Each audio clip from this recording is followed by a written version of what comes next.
Bruce's big call. Dinar Intel Thursday night, October 24, 24. Listen to the full version on the official dinarreport.com website and become our supporter on Patreon. Transcribed by Wiser, now emailed to recaps. Welcome everybody to the big call tonight. It is Thursday, October 24th, and you're listening to the big call. Thanks for tuning in all over the globe. We had over 18 million listeners on Tuesday night's call.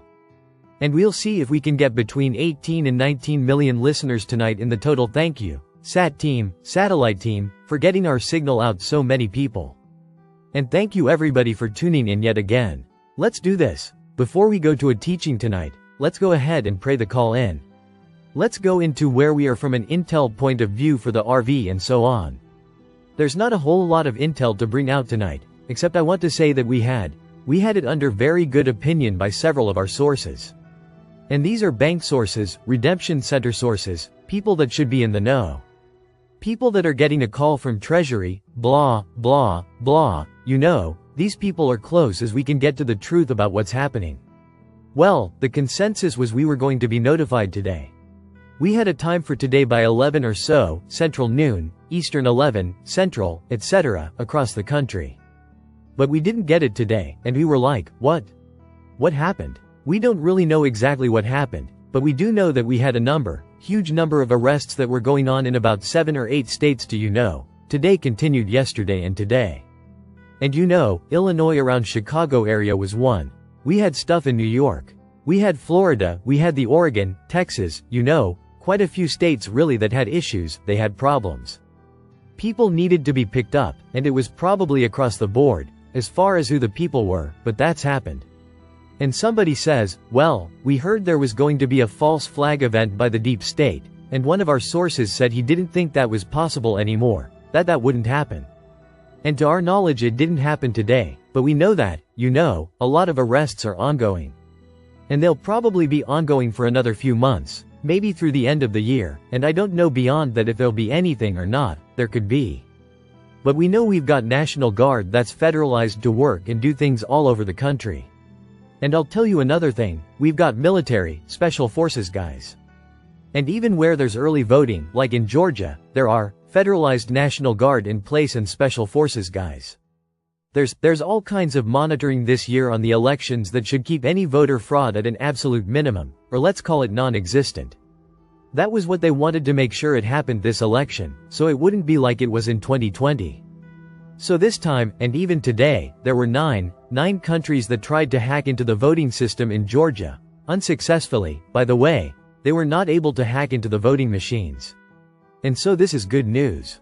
They know what countries, and I'm sure they'll find out who people were and go after them.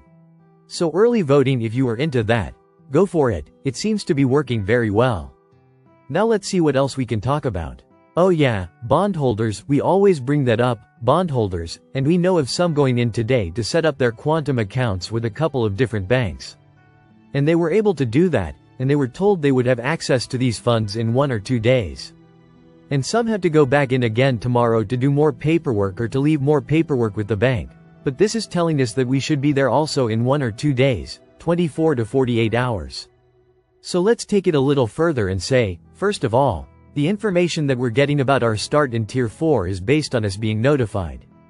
Not Thursday, which is today, but Friday, which is tomorrow, and setting our appointments and exchanges over the weekend. We think, could we be notified Saturday and go Saturday? Yeah, we could. Could we get notified tomorrow, Friday, and start exchanges Saturday? Yes, we can. So we're just gonna follow this out day by day, or super close. We're going to get this weekend. That's what we're getting from people that are in the know with Treasury, people that are helping get the RV put together. You know who some of those people are, because I mentioned them in the past. Everything is coming together, Were we held up for a day? I think we were. We were supposed to go today. Is it because of the continuing arrests? Maybe could be. Is it because of anything else, anything bigger? I don't know of anything else for sure, but it could be. So this is the kind of thing we're just going to have to wait out and stay as patient as we've been for all these years, and stay with it. Stay with it and watch it come to fruition. Watch it manifest right in front of our eyes.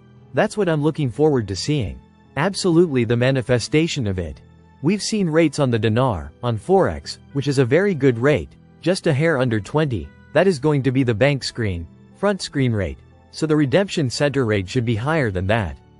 And I told you guys they're supposed to offer us the contract rate on dinar at the redemption center, and that's going to end up being over 5 times what it is on the bank screens. So that's a very good thing, and that's why I keep emphasizing if you want to get the toll-free number, set your appointment for the redemption center and then go in for your appointment time. Not more than 20 minutes, not more than 10 minutes. Don't show up into the parking lot but 10 minutes before your appointment is early enough, any more than that you are too early. Some of you guys believe, oh, if I'm not early, I'm late. Nope, not true, not in this case. And you do not want to be 10 minutes late for your appointment. Or you might get put to the back of the line and have to recall in and set a new appointment, so get there between 5 and 10 minutes before your appointment time, and you should be fine. Should be fine and dandy. Alright, now, if there's anything else intel-wise that I can think of, cause there is a little bit like we're just trying to track this just for, if you're a bondholder. And you've got some bonds, some sheet bonds, let them know that when you set up your appointment, they might have a way to ask you what currencies you have, and it might be dial 1 for Zim nodes. Dial 2 for Iraqi dinar, dial 3, etc. I'm not sure how that's going to work, but we know it's an automated calling system at the beginning. And then they're either going to give you another number to call or they'll reroute you on that call to the redemption center that's based on your zip code. Make sure you get all that down. You've got your zip code ready to go. You know your currencies. You know that you'll be able to enter this thing and get an appointment set in 2 minutes or less.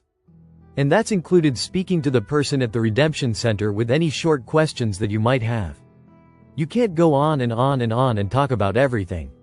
Your job is to set up your appointment and get out. Get in and get out.